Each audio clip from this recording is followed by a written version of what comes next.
Hi everyone, in this video I'm going to introduce you two components on Magewell Pro capture cards, which make using multiple cards in one computer much easier.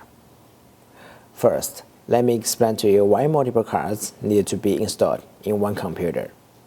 Sometimes we need to capture multiple channels at the same time.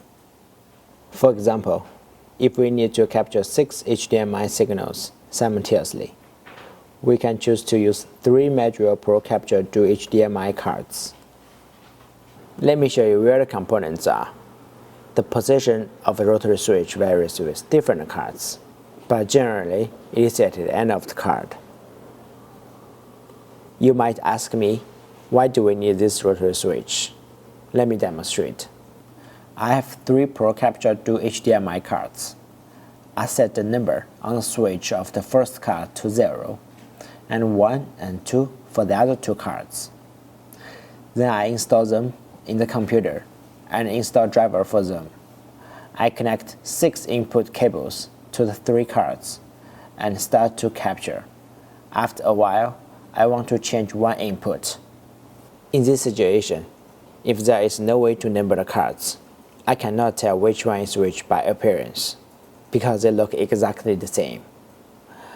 I need to disconnect every cable to find the one I want to change. However, with Pro Capture cards, it is more convenient. The numbers on the switch are shown in any video capture, recording, broadcasting software you use.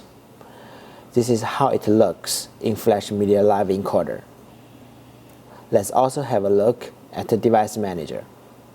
The numbers for marking the cards are also shown as a part of the name of the card in the device manager. Another interesting feature of the card I would like to introduce is the LED indicator. It is provided for each capture channel. For example, there are 2 LED indicators on a Pro Capture Dual HDMI.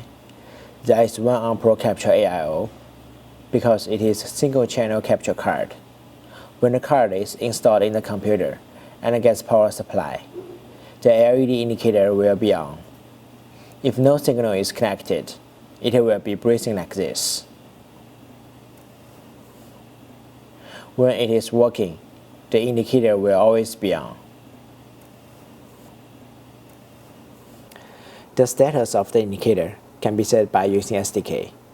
You can tell the status of the capture card by the LED indicator.